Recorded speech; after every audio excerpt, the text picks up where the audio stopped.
Michelle for sharing that. Very beautiful energy. When she came and asked me, I couldn't resist. It's like a real kindred soul.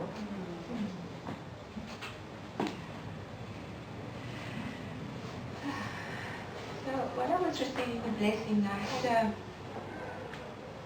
a prayer come up, or a desire that tonight's talk will feel like a love song to the masculine. Although we're going to be speaking all about the feminine, and some of the things I'm going to be saying about men and the masculine might sound quite harsh. So just want to say from the beginning that what I'm feeling in my heart is a lot of love for men and for women. So I would like to talk to you about three things. About the relationship between sexuality and awakening, which is our main overarching theme for the night. And then about the journey that we have come through thus far as women to get to this point. And then our third theme will be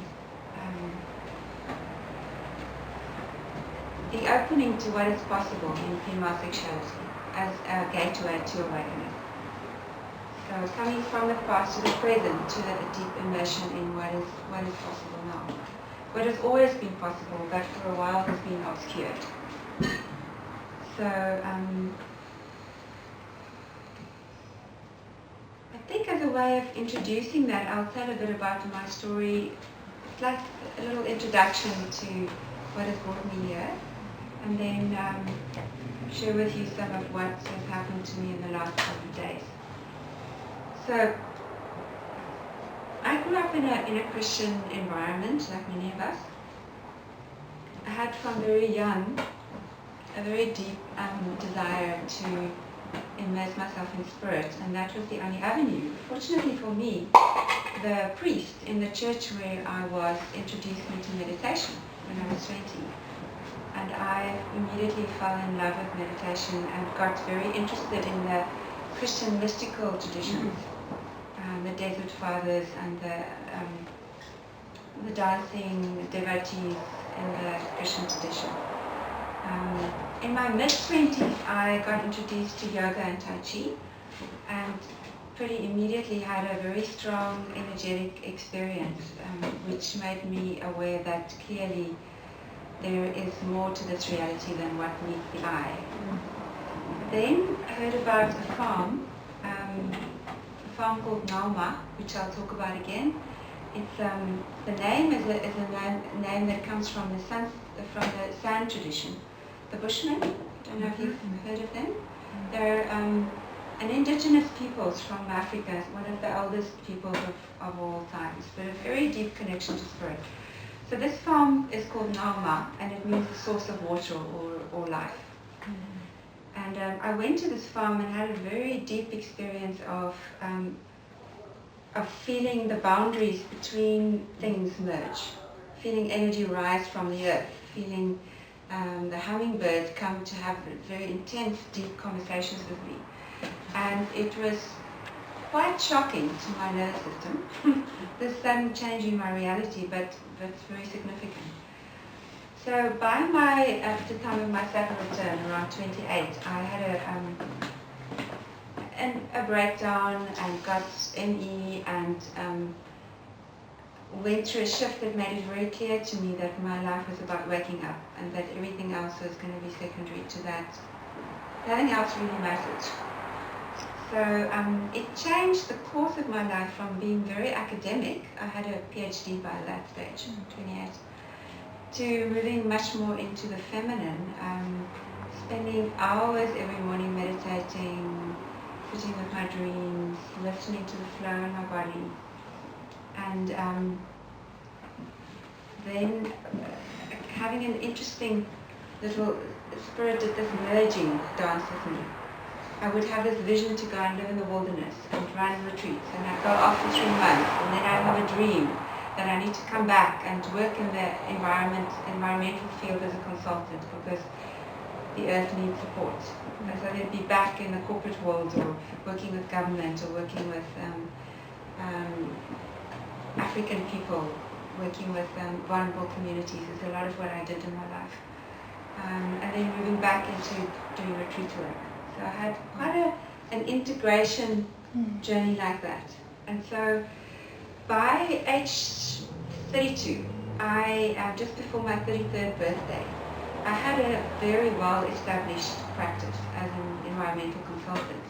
And then got this very strong message that I had to follow the impulses of my heart. And the impulse that came was to go and swim with the dolphins. So the dolphins in Mozambique. I went and swam with them, and they changed my frequency. Suddenly and quite radically. To the extent that I was completely off balance on ground. I couldn't stand. And I got panic attacks. All the way home, I had to drive about 1,000 miles to get home. It was quite a feat to get back home. When I got back home, I went to the doctor and he immediately gave me a Valium injection. Then I went to go and see a Sangoma, which is an African shaman. So somebody in the shamanic tradition, a man that I really respected. He's got a very wide spirituality. And he did what in Africa is called the bone reading for me. It's throwing the bones, which is a form of divination.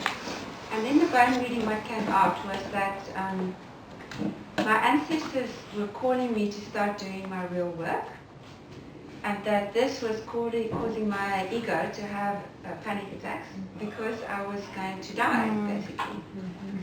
So I was about to go through a very significant ego death. And ego death, for those of you not familiar with the concept, is basically a pretty significant deconstruction of your sense of who you are in the world. I think Michelle was with that. And so he suggested that I go and live in the wilderness, do what's called a vision quest. You might know vision quest. So I had to go do a month-long vision quest. And I had a beautiful facilitator. He suggested that I start tuning into the process before I went.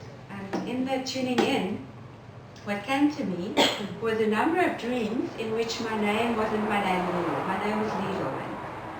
And so we took that into the journey. And the vision quest process was layered until we got to the traditional part where you fast and you go into the wilderness. And at that time, in the sweat lodge, I was called Shakti. This was not a name that I knew of before. So, but then I went into the wilderness naked on my own, and I had this energy of Shakti with me. Then Shakti came and meditated with me, and told me that my name was Shakti, and that meant that I didn't have a name anymore, as I now had the name of the goddess Shakti. So the name Shakti is kind of a collective term for the feminine in the Hindu tradition, in the Hindu Tantra tradition, and it means feminine, creative, or sexual power or energy. So it's a name that relates to a certain quality of energy that moves through the feminine. And so she told me that my work in the world was about what it means to be a woman. That was how it got articulated. And then I got a whole series of visions as to the process that would initiate the moving into being Shakti. And the first part of it was 18 months of living in the wilderness. On my own pretty much in the desert, sort of semi-desert area, on this farm called Nama. And I lived in a tent until it got too cold, and then I got myself an old vintage caravan that I lived in. And during that time I received a book, I channeled a book about the deep feminine. And so I'll be talking to you more about what the deep feminine is tonight. But in summary, it's the deep feminine is the creative principle that creates through letting go. through letting go. So the masculine principle creates through structuring, and through defining and through working with familiar principles, which is beautiful, and we all know about the masculine principles. However, the masculine principle can only create what is already known. So in order to deeply open to the mystery, we have to be willing for the feminine creative principle. Otherwise, we'll just keep recreating what is already there. So that was that journey. I initially resisted the sexual component of this calling. My Vision Quest facilitator told me, with a big grin on his face, that he could see that I thought my calling was all about the higher chakras. But that he could see that it clearly wasn't.